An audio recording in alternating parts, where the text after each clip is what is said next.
जम्मू और श्रीनगर के लोगों के लिए एक बहुत अच्छी खबर है और ये खबर दोनों डिवीजन्स के लोगों के लिए बहुत इंपॉर्टेंट भी है। NH-44 और इस पर जिस तरह से आवाजाही होती है और हम देख रहे हैं कि लगातार टनल्स का निर्माण हो रहा है, ऐसे में दो टनल सबसे ज़्यादा जो है वो चर्चाओं में रहती है। एक तो नाशरी टनल, दूसरा जो काजीकुंड की टनल है, बनिहाल की जो टनल है। ऐसे में अगर हम बात करें पर्टिकुलर जो नाशरी टनल है वो 2 लेन टनल है, सिंगल ट्यूब है और यहाँ पर बहुत ज़्यादा ट्रैफिक कंजेशन रहता है और बीच में काफ़ी ज़्यादा डस्ट भी देखने को सामने आती है। ऐसे में 2017 में जहाँ पर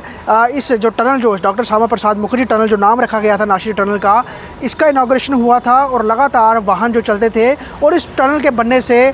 खुद पत्नीटॉप और बटोत जो है वो पूरी तरह से अलग बाईपास हो गया था और काफ़ी डिस्टेंस भी कम हुआ था। और इसके बाद से लगातार इस ट्यूब में देखा जा रहा था कि काफ़ी ज़्यादा गाड़ियों का लोड था और अपने बर्डन से ज़्यादा वाहनों का कैपेसिटी जो है नाशरी टनल जो है वो उठा रही थी। ऐसे में जो एक प्रपोज़ल रखा गया था, एक मांग रखी गई थी, उस मांग को जो है नेशनल हाईवे अथॉरिटी का भी इसमें जिक्र है। साथ ही साथ अगर ministry of road transport and highways है उनकी तरफ से अप्रूवल एक्सेप्ट कर लिया गया, यानी कि नाशरी टनल का अब दूसरी एक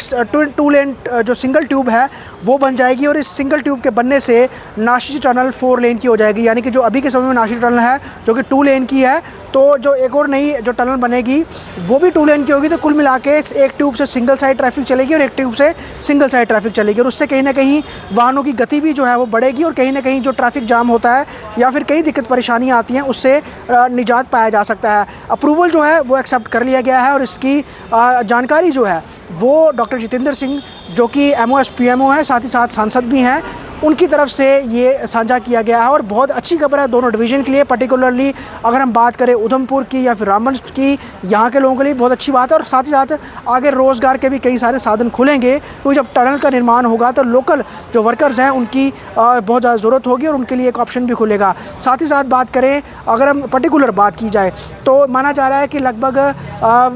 3 से 4 साल में ये टनल बन के कम्प्लीट हो जाएगी, मे भी उससे पहले भी हो सकती है। लेकिन ओवरऑल जो सेकेंड ट्यूब है नाशरी टनल की उसके अप्रूवल को एक्सेप्ट कर लिया गया है, जिसके लिए कश्मीर डिवीज़न का रास्ता और सरल और ट्रैफिक कंजेशन जो है और ज़्यादा कम होगा। इस खबर को आप किस तरह से देखते हैं, कमेंट बॉक्स के ज़रिए अपनी राय साझा कर सकते हैं। नमस्कार।